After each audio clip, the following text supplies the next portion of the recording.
ಅತ್ಯುತ್ತಮ ಚಿತ್ರ and the nominees are Kaveri Hospitals Bengaluru presents Chandanavana Film Critics Academy Awards 2024. Atyuttama Chitra. Nominees are Saptasagaradaacheyello, Daredevil Mustafa, Kannada ಓದೋದು ಅಂದ್ರೆ ಇದು ಕೆನ್ನೆ ಮೇಲೆ ಬಾಸುಡೆ ಬರಬೇಕು ಅಂಗಡಿ ಮೇಲೆ ಕೋಡಿ 19-20-21. ಡಾಕ್ಯುಮೆಂಟ್ ಅಲ್ಲ ಅದು Katera,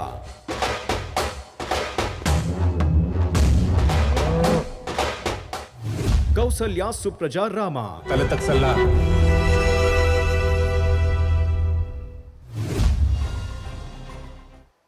ಅತ್ಯುತ್ತಮ ಚಿತ್ರ ಪ್ರಶಸ್ತಿ, ಅನ್ನದಾತನಿಗೆ ಕೊಡುವಂಥ ಪ್ರಶಸ್ತಿ.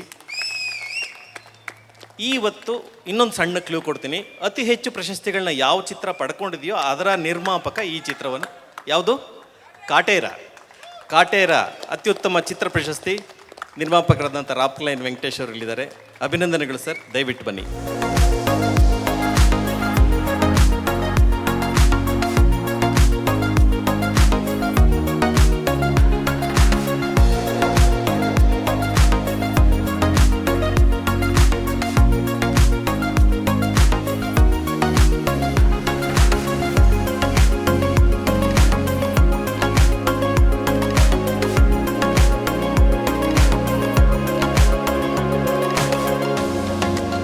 ಎಲ್ರಿಗೂ ನಮಸ್ಕಾರ. Chandanavana film critics academy award ತುಂಬ ಸಂತೋಷ ಆಗುತ್ತೆ. ಈ ಮೊದಲನೇ ವರ್ಷ ಶುರುವಾದಾಗ ನಾನು ಅಲ್ಲಿ ಭಾಗವಹಿಸಿದ್ದೆ ಈ ಚಂದನವನ ಟೀಮ್ ಜೊತೆಯಲ್ಲಿ. ಸೊ ಇದು 5ನೇ ವರ್ಷ ಅಂತ ಹೇಳ್ತಾರೆ. 5ನೇ ವರ್ಷಕ್ಕೆ ಕಾಲಿಟ್ಟಿದೆ. ತುಂಬ ಯಶಸ್ವಿಯಾಗಿ ಈ ಒಂದು ಟೀಮ್ ಪ್ರತಿ ವರ್ಷ ಇಡೀ ಕನ್ನಡ ಚಿತ್ರರಂಗಕ್ಕೆ ಈ ಥರ ಅವಾರ್ಡ್ಸ್ ಕೊಡ್ತಾ ಹೊಸ ಪ್ರತಿಭೆಗಳಿಗೆ ಒಂಥರ ಉತ್ಸಾಹ ಕೊಟ್ಟು ಎಂಕರೇಜ್ ಮಾಡ್ತಾ ಇರೋದಕ್ಕೆ ಮೊದಲನೇದಾಗಿ ನನ್ನ ತುಂಬ ಹೃದಯದ ಕೃತಜ್ಞತೆ ಸಲ್ಲಿಸ್ತೀನಿ.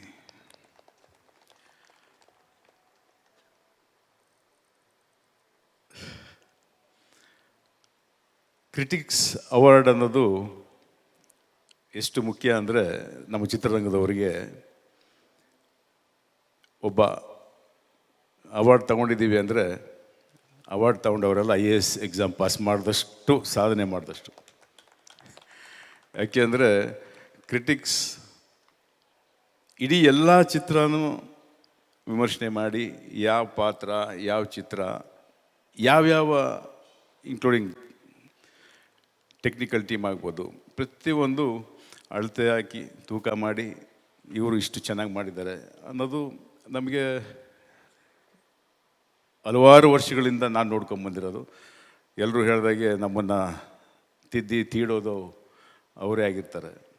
ಸೊ ನಿಜವಾಗಲೂ ಇಂಥ ಒಂದು ಸಂದರ್ಭದಲ್ಲಿ ಯಾರ್ಯಾರು ಇವತ್ತು ಇಲ್ಲಿ ಕ್ರಿಟಿಕ್ಸ್ ಅವಾರ್ಡ್ನ ತಗೊಂಡಿದ್ದಾರೋ ಅವರೆಲ್ಲರೂ IAS ಎಕ್ಸಾಮ್ ಪಾಸ್ ಮಾಡಿದಷ್ಟು ಸಂತೋಷ ಪಟ್ಟಿರ್ತಾರೆ.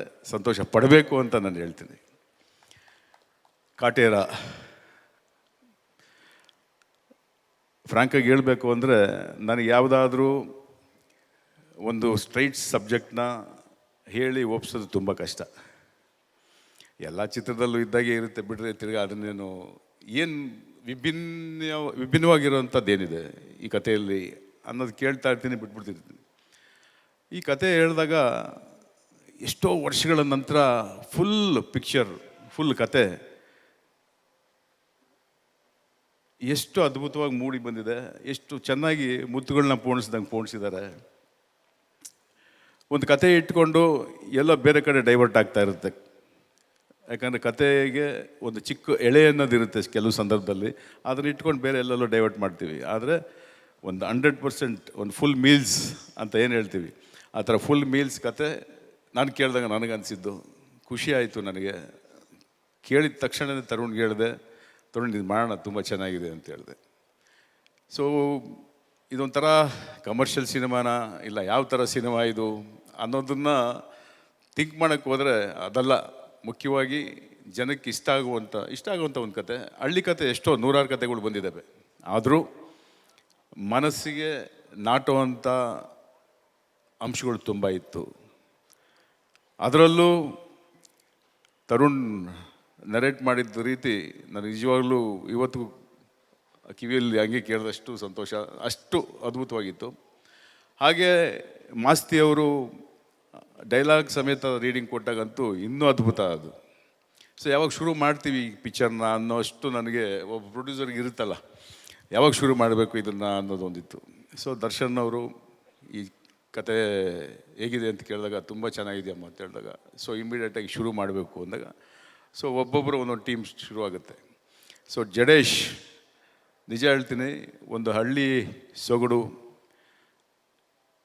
ಒಂದು 1000 ಪಿಕ್ಚರ್ ಬಂದಿರ್ಬೋದು ಹಳ್ಳಿ ಚಿತ್ರಗಳು, ಆದರೆ ಇವತ್ತು ಅದನ್ನು ಇಟ್ಕೊಂಡು ಅಷ್ಟು ಒಂದು ಅದ್ಭುತವಾದಂಥ ಕತೆ ಮಾಡಬೇಕು ವಿತ್ ತರುಣ್ ಅವರಿಬ್ಬರು ಸೇರ್ಕೊಂಡು ಮಾಡಿದ್ದಾರೆ ಅಂದರೆ ನಿಜವಾಗ್ಲೂ ಏನಕ್ಕೆ ಕತೆ ಬಗ್ಗೆ ನಾನು ಇಷ್ಟೊಂದು ಹೇಳ್ತಾ ಇರ್ತೀನಿ ಅಂದರೆ, ಇವತ್ತು ಕತೆಗಳು ಸಿಗೋದು ತುಂಬ ಕಷ್ಟ.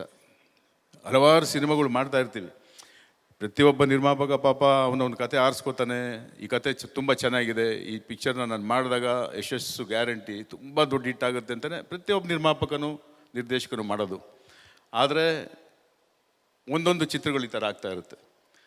ಏನು ಈ ಸಂದರ್ಭದಲ್ಲಿ ನಾನು ಹೇಳೋಕ್ಕೆ ಇಷ್ಟ ಆಗುತ್ತೆ ಮತ್ತು ಬೇಜಾರು ಆಗುತ್ತೆ ಅಂದರೆ, ಕನ್ನಡ ಚಿತ್ರರಂಗದಲ್ಲಿ ಒಂದು ವರ್ಷದಲ್ಲಿ 15-20 ಪಿಕ್ಚರ್ಗಳು ಈ ಥರ ಸೂಪರ್ ಡೂಪರ್ ಹಿಟ್ಗಳಾಗೋದು, ಸುಮಾರು ಈ ಥರ ಒಂದು ಚಿತ್ರಗಳನ್ನ ಮಾಡಿದಂಥ ನಿರ್ಮಾಪಕರು, ನಿರ್ದೇಶಕರು, ಇಡೀ ಚಿತ್ರರಂಗ ಒಂಥರ ಖುಷಿಯಾಗ ಎಷ್ಟೋ ಒಂದು ಹಬ್ಬದ ವಾತಾವರಣದ ಥರ ಇರೋದು.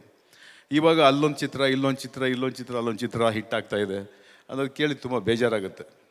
ಸೊ ಇದು ಆದಷ್ಟು ಬೇಗ ಮುಂಚೆ ಯಾವ ರೀತಿ ಇತ್ತು ಆ ಥರ ಆಗಬೇಕು.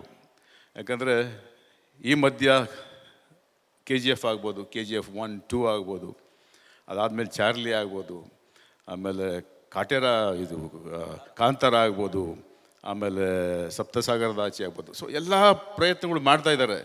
ಸೊ ಇನ್ನೂ ಹೊಸ ಪ್ರತಿಭೆಗಳು, ಹೊಸ ಹೊಸ ಕತೆಗಳನ್ನ ಇಟ್ಕೊಂಡು ಬರಲಿ ಈ ಚಿತ್ರರಂಗಕ್ಕೆ, ಬಂದು ಒಳ್ಳೊಳ್ಳೆ ಚಿತ್ರಗಳನ್ನ ಕೊಟ್ಟು ನೋಡಿ, ಈ ಥರ ಒಂದು ಪ್ಲ್ಯಾಟ್ಫಾರ್ಮ್, ಈ ಥರ ಒಂದು ವೇದಿಕೆ.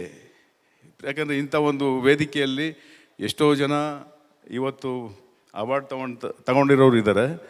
ಅದೇ ರೀತಿ ಹೊಸ ಪ್ರತಿಭೆಗಳು ಆಸೆ ಪಡ್ತಾ ಇರ್ತಾರೆ, ಅರೆ ನೆಕ್ಸ್ಟ್ ಇಯರ್ ನಾನು ಯಾಕೆ ಪ್ರಯತ್ನ ಪಡಬಾರ್ದು ಅಂತ.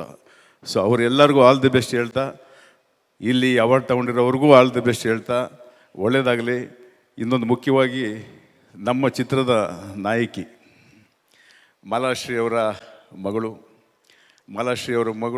ಮಾಲಾಶ್ರೀ ಅವರು ನಾನು ಒಬ್ಬ ನಿರ್ಮಾಪಕ ಆಗಬೇಕು ಅಂದರೆ ಅವರೇ ಕಾರಣ. ನನಗೊಂದು ಲಿಫ್ಟ್ ಕೊಟ್ಟಿದ್ದು, ಫಸ್ಟು ನನ್ನ ಚಿತ್ರ ನಿರ್ಮಾಣ ಮಾಡಬೇಕಾದ್ರೆ ಅವರೇ ಲಿಫ್ಟ್ ಕೊಟ್ಟಿದ್ದು. ಅದು ನನಗೆ ಒಂದು ಅಷ್ಟಿಷ್ಟು ಸಂತೋಷ ಅಲ್ಲ, ತುಂಬ ಸಂತೋಷ. ಅವ್ರ ಮಗಳು ನನ್ನ ಚಿತ್ರದಲ್ಲಿ ಒಂದು ನಾಯಕಿ ನಟಿಯಾಗಿ ಮಾಡುವಂಥ ಒಂದು ಅವ್ರಿಗೂ ಅದೃಷ್ಟ, ನನಗೂ ಅದೃಷ್ಟ. ಸೊ ಖುಷಿ ಆಯಿತು ನನಗೆ. ಹಾಗೆ ಶ್ರುತಿಯವರಾಗ್ಬೋದು, ಬಿರಾದರ್ ಅವರಾಗ್ಬೋದು, ಹರಿ ಆಗ್ಬೋದು, ಮ್ಯೂಸಿಕ್ ಆಗ್ಬೋದು, ಎಲ್ಲರೂ ಖಂಡಿತವಾಗಲೂ ಅವರವರು ಶ್ರಮ ಮೀರಿ ಕೆಲಸ ಮಾಡ್ತಾರೆ ಎಲ್ಲ ಚಿತ್ರದಲ್ಲೂ. ಆದರೆ ಗೆಲ್ಲಲೇಬೇಕು, ಬಿಡಬಾರ್ದು ಅಂತ ಆ ಹುಮ್ಮಸ್ಸಿಂದ ಡೇ ಒನ್ನಿಂದ ಅವ್ರ ಕೆಲಸ ಮುಗಿಯೋವರೆಗೂ ನೈಟ್ ಆ್ಯಂಡ್ ಡೇ ಎಷ್ಟು ಕಷ್ಟಪಟ್ಟು ಕೆಲಸ ಮಾಡೋದು ಅಂತ ನನಗೆ ಚೆನ್ನಾಗಿ ಗೊತ್ತು. ಆ ಒಂದು ಚಾಲೆಂಜಿಂಗ್ ಬಿಡಬಾರ್ದು, ಈ ಚಿತ್ರನ ಹೆಂಗಾದ್ರೂ ಮಾಡಿ ಗೆಲ್ಲಿಸ್ಬೇಕು ಅಂತ ಪ್ರತಿಯೊಬ್ಬರು ಶ್ರಮಪಟ್ಟರು. ಭೂಷಣ್ ಅಷ್ಟೇ, ಮ್ಯೂಸಿಕ್ ಡೈರೆಕ್ಟರ್ ಆಗ್ಬೋದು, ಎಡಿಟರ್ ಪ್ರಕಾಶ್ ಆಗ್ಬೋದು, ಎಲ್ಲರೂ ಪಾತ್ರ ಮಾಡಿದಂಥ ಪ್ರತಿಯೊಬ್ಬ ಚಿಕ್ಕ ಪಾತ್ರ ಮಾಡಿದವರು ಅಷ್ಟೇ, ಆ ಚಿತ್ರ ನೋಡಿದ್ರಿಗೆ ಗೊತ್ತಿರುತ್ತೆ.